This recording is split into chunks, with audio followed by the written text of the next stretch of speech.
Ola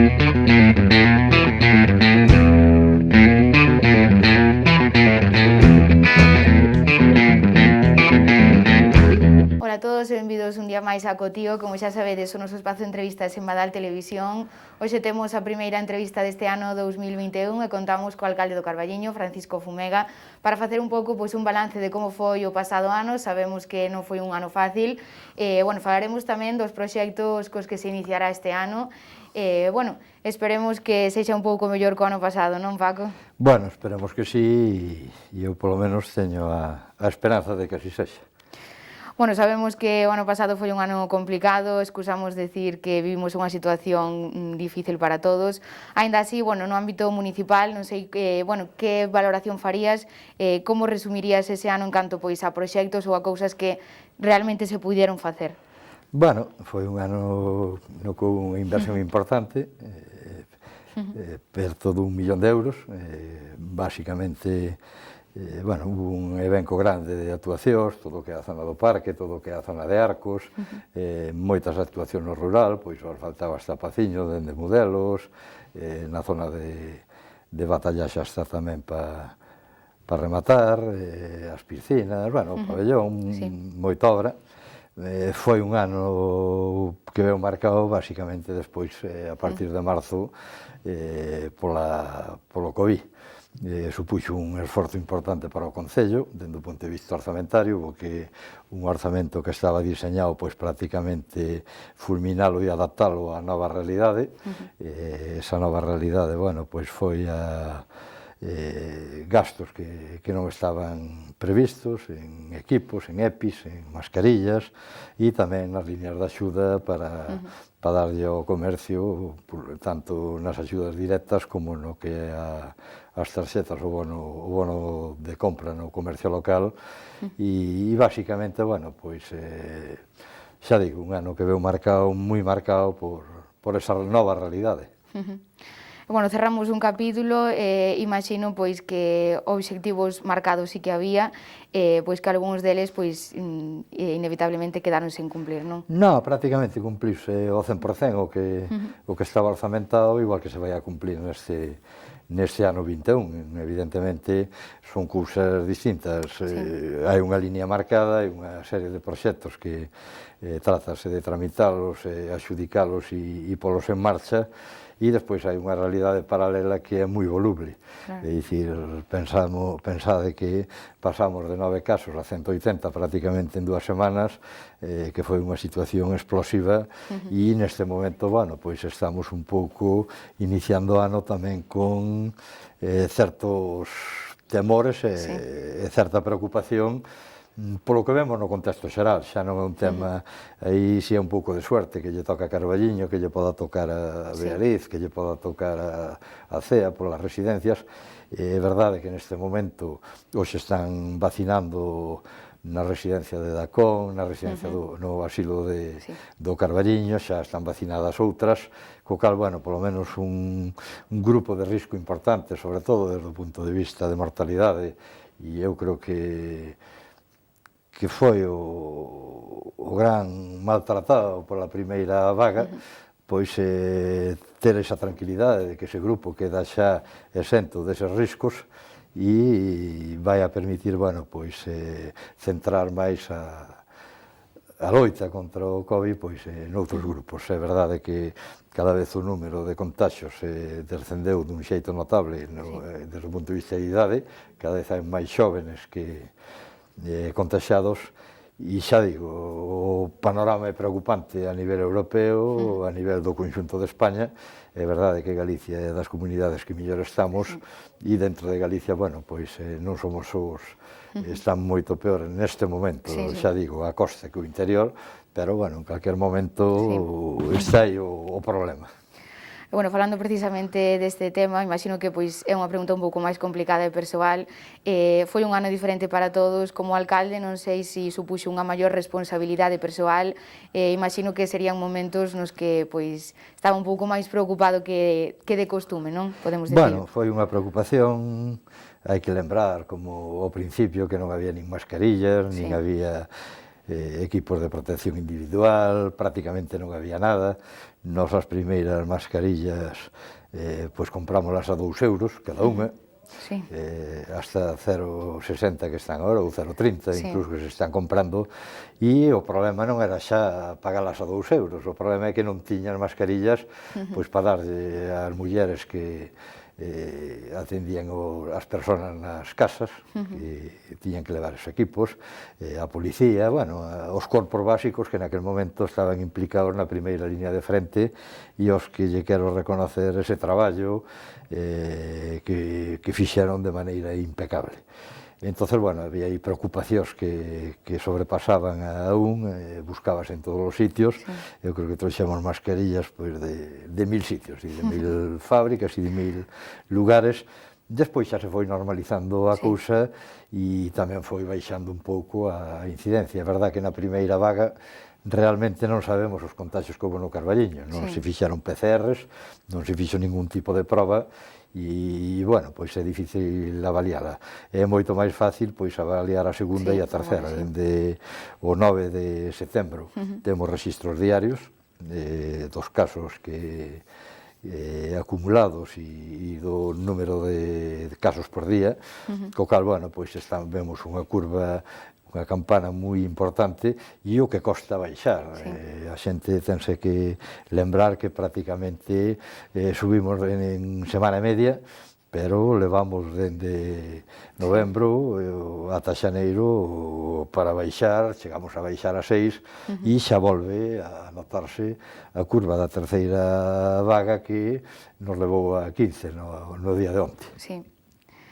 E, bueno, pois, como ti comentas, foi difícil baixar, tomáronse medidas moi duras, pois, moitos sectores, quizáis, pois, puxeron un pouco no punto de mira que non se tomasen medidas antes, e, aínda así, pois, consideramos que tiveron efecto, non? Que, sí, bueno, as medidas que se tomaron aquí tiveron un efecto, de feito, serviu un pouco como modelo para outras partes de Galicia. É verdade que nunca, cando tomas medidas, olles, nunca as tomas a gusto de todo.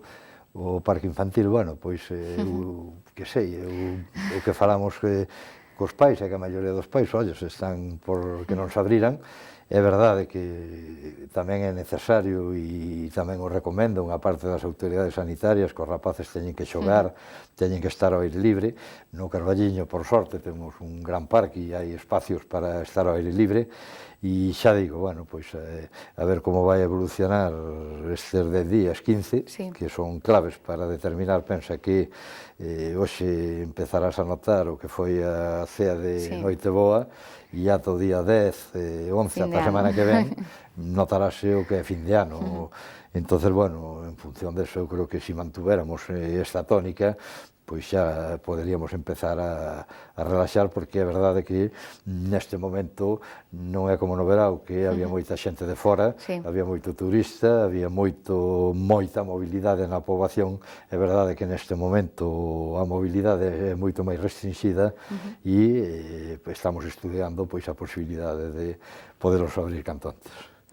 Bueno, agora collemos o ano con forza, recén estreado ano, e imagino que pois a nivel goberno local tedes xa uns obxectivos marcados. Sabemos que os presupostos están á espera un pouco pois da repartición estatal, que variará bastante esa cifra.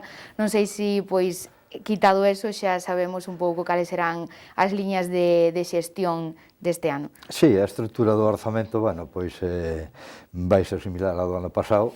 Hai algunhas diferencias, por exemplo, bueno, pois o que a inversión pode aumentar un pouquiño, fundamentalmente por ese aforro que fixemos cando sacamos o concurso da luz a 4 anos, que son 700.000 euros, que é dicir, cada ano o Concello vai aforrar en tarifa eléctrica pois en torno a 150.000 euros, que se incrementarán pois as inversións.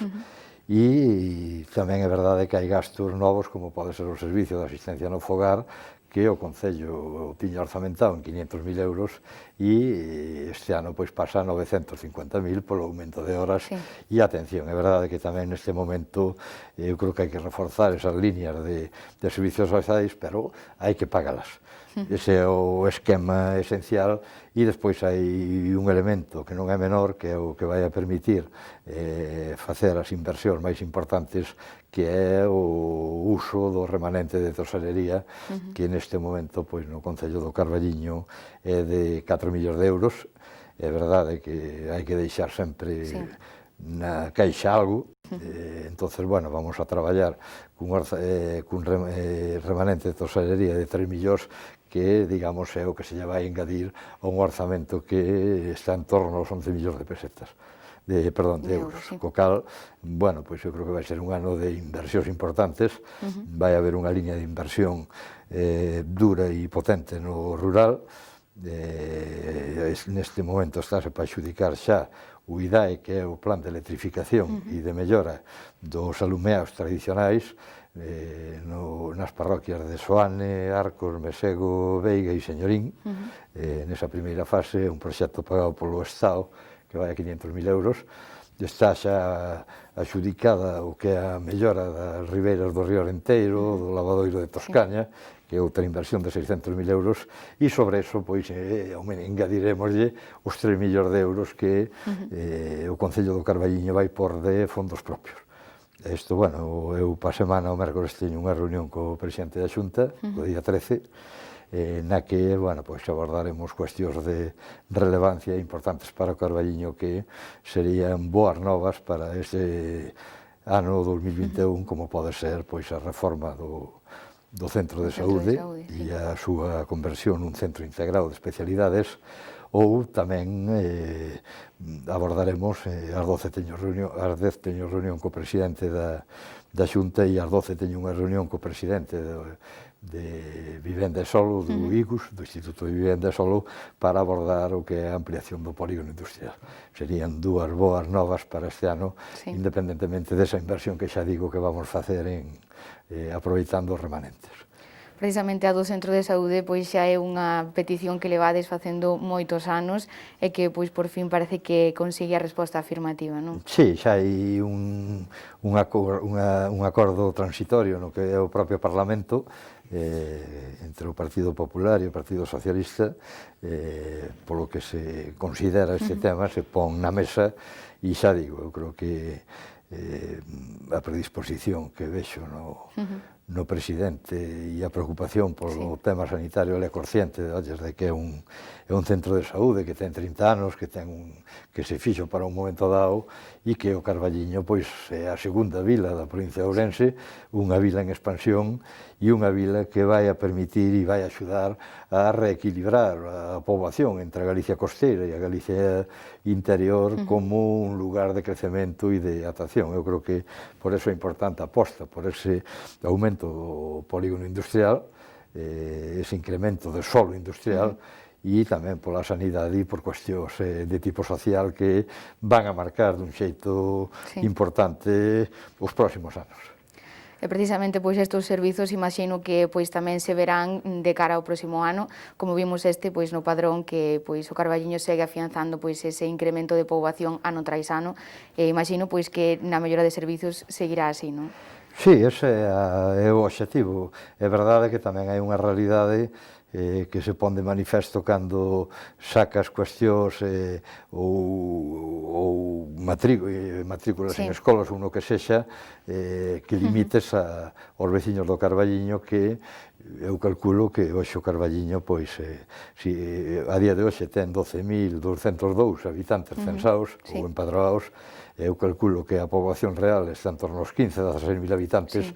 É verdade que tamén se trata de ir facendo que toda esa xente que vive aquí, que consume servicios no Carballiño, pois tamén este empadroada aquí. Eu creo que é un obxectivo que temos que ir buscando de maneira facendo políticas que convenzcan a xente e que vexan que vale a pena estar censado aquí, pois con melloras no que son taxas de conservatorio, de escolas deportivas, de escolas de música.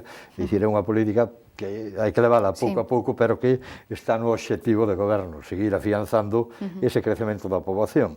A xente ten que saber que, en función do número de habitantes, recibimos os fondos do Estado. Non é o mesmo ter 10.000, que ter, e non é o mesmo pasar dos 15.000, que sería, entraríamos xa noutra categoría que ao final vai a revertir no ben de todos e no aumento das inversións. Bueno, tamén falando de inversión, gustaríame falar agora das axudas, un tema pois que está a orde do día e pois moi manido tamén. Imagino que neste ano se seguirán afianzando porque a pandemia sigue estando aquí. Aínda así, as que xa se ofreceron, bueno, as que xa se cobraron por moitos, pois por agora seguen levantando un pouco de asperezas. Por exemplo, onte Espazo Común falaba de que pois esas bases que foran convocadas a unha empresa estaban copiadas as do Concello de Tui que as sacara 3 meses antes. Bueno, pois imagino que no próximo pleno pedirán explicacións. Non sei se por parte do goberno local tedes algo que engadir nese tema. Non, as explicacións son fáciles. A empresa, como xa dixen aquí nunha entrevista, que fixo as bases do Carballiño, fixo as de Tui, fixo as de Redondela, e as bases son parecidas en todos os sitios. Pode haber pequenos matices.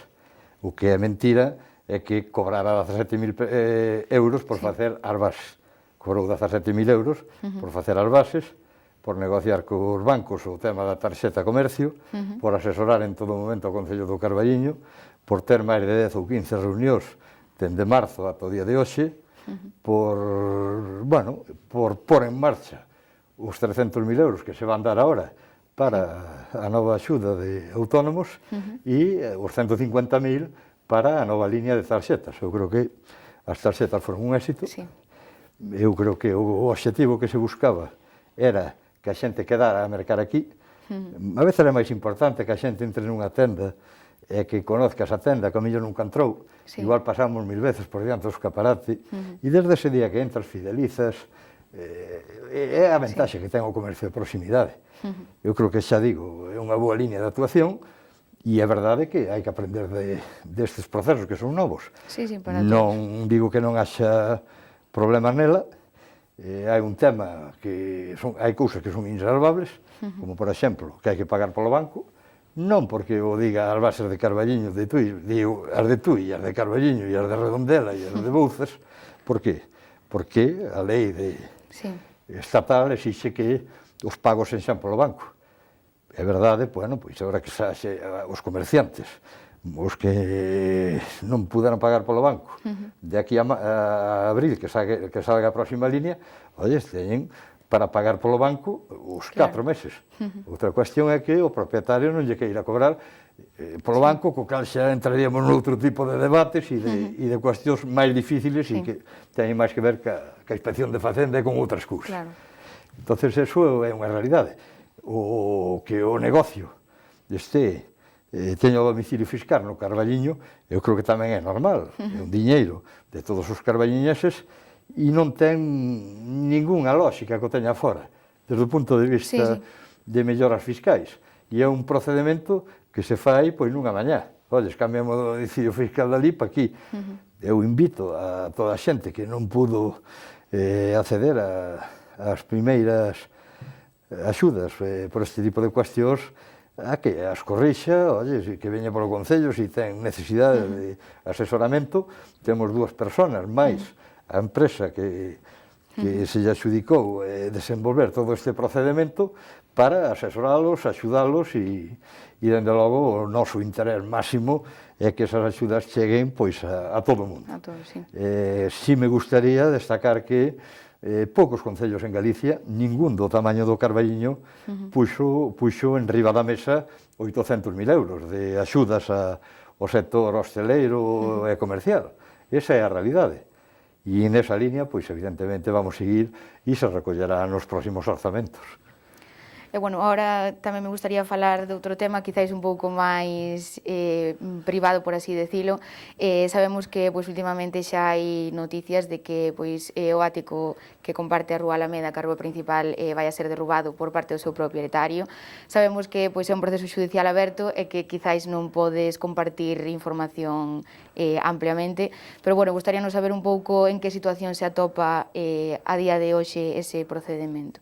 Bueno, é un procedimento que ven do ano 2009, cando estaba gobernando o Bloque e o PSOE, con responsabilidades políticas no Bloque, no PSOE, no PP, e que, bueno, pois, neste momento, o que fixen unha vez que se solicitou que se executara esa sentencia por parte dun particular, é comunicarlle ao propietario que a tiña que executar el ou que executaríamos nós. Claro. O compromiso que así o manifestou públicamente é Sí. que no mes de marzo vai no derribar e, dende logo, bueno, pois, desde o punto de vista judicial, tranquilidade absoluta, e desde o punto de vista político, satisfacción, porque despois de casi 20 anos vou ser o alcalde que repoña a legalidade urbanística, que é o meu compromiso. Perfecto. Bueno, pois moitas grazas e, bueno, neste ano que comeza recén estreado, desexamos que todos eses proxectos do goberno local vayan adiante e estaremos pendentes para